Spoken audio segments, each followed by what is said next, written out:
Hey guys, today I'm here to bring you my spoiler-filled review of Star Wars: The Force Awakens. Now, since I saw the movie on Saturday, I have seen it once again. I actually saw it again on Sunday because I needed it. I needed to see Star Wars again. I needed that movie right in front of me. So yeah, and I do plan on seeing it a third time with someone else, maybe a fourth time with my brother, one of my brothers who hasn't seen it, and then for good measure, maybe a fifth or sixth time. Heck, I might see Star Wars Episode 7 times because, you know, why not? So yeah, let's get into spoilers. There are a few things I need to talk about. First of all, the big one: Han Solo dies.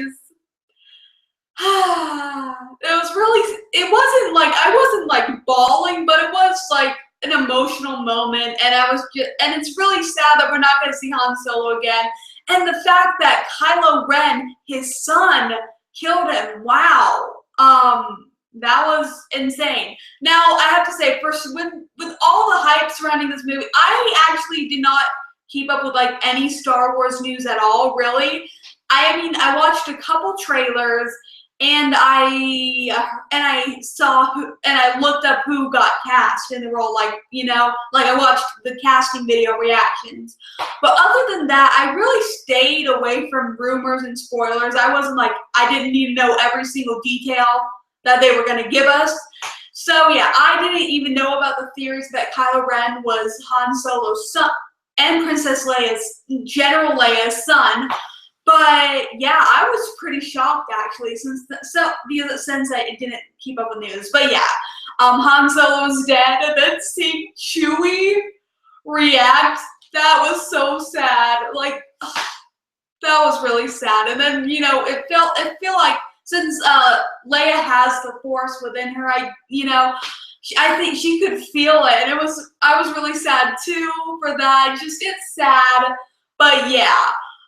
Speaking of Kylo Ren, he is my favorite character. You know, I loved Kylo Ren, but I watched this movie again, and Kylo Ren is my favorite character in the movie. First of all, I'll just rank my favorite characters: Kylo Ren, Poe Dameron, Rey, Finn, BB-8, and then I really like General Hux and Captain Phasma, which Captain Phasma, I'm honestly not disappointed that she's not in the movie that much, because really, she's probably going to have a bigger role in Episode 8, so I really have no worries about that. But yeah, and also Commander Snoke, or the head guy of the First Order, he is pretty cool too. So yeah, really, I have no qualm. I'm not mad that I keep on messing up.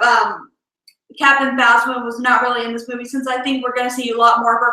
And also, I have a feeling we're going to see a lot more of Poe, which I love Poe, second favorite character. I freaking love Oscar Isaac. And I really love his bromance with Finn. I thought that was fantastic. Yeah. I also really loved Finn and Rey's friendship, and I do think it's going to develop into something more. But yeah. So yeah, I know I'm all over the place with my spoilers, but I can't help myself. There's so much to talk about. So yeah, we got Han Solo's dead. Kylo Ren is his son. There wasn't too much Captain Phasma. Yeah. But now let's get to the ending and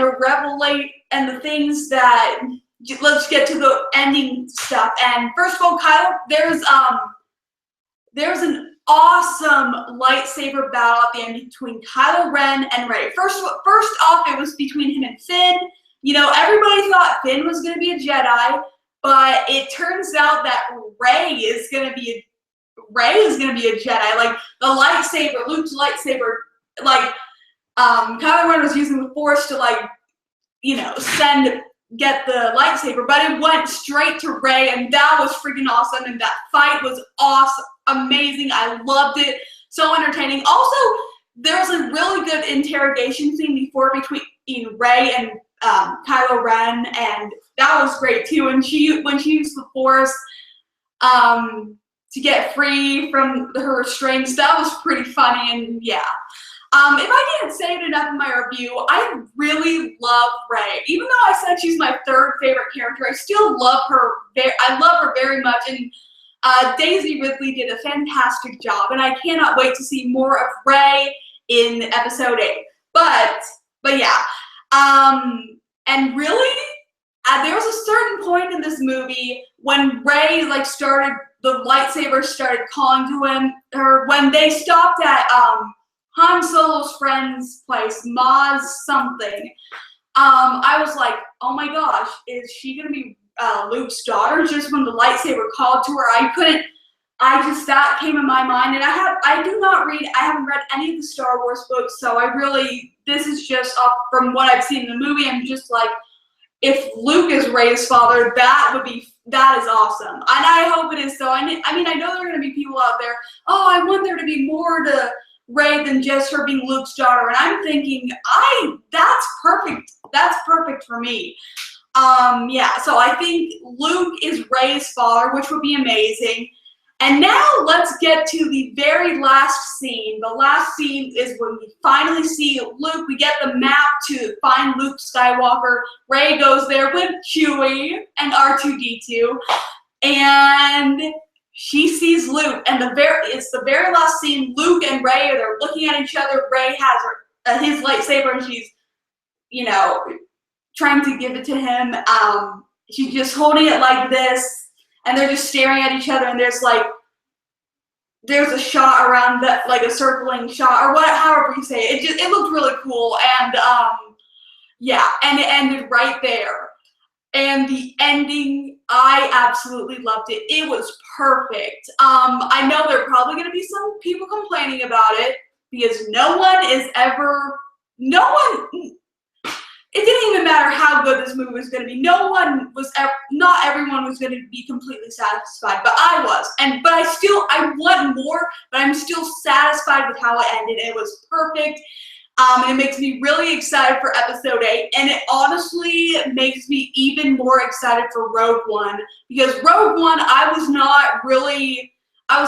going to see it, but I didn't really have there was no hype for Rogue One, for me at least, and now Rogue One is going to be on my most anticipated movies of 2016 list, which I will be doing later. So yeah, I'm really excited for Rogue One now. I'm really, really excited for episode 8, and I cannot wait to see how it's going to be. And I know there are people worried. Force Awakens was a lot like New Hope and a bit of Return of the Jedi, and I can see that, but it's still a fantastic movie. But I don't think that they're gonna go the same route as Empire Strikes Back with episode 8. I think they need to do something a little different. They need to do something different. But yeah, but either way, I'm still really excited for episode 8. So yeah. That was my spoiler review of The Force Awakens. It was all over the place. I'm sorry. I have a lot to say about this movie. I loved it so much. I can't wait to see it again, and again after that, and again after that. I really love this movie, and I stand by my 10 out of 10 rating. I just love this movie so much, and this is a movie I'm going to be watching it over and over again. And episode 8, I'm going to be counting those days until episode 8 comes back. So yeah. Also, one thing, this doesn't have anything to do with Star Wars. I've decided I'm not going to see the Alvin and the Chipmunks 4, because I realized I've seen enough bad movies already, and I don't want to put myself through that anymore. So yeah.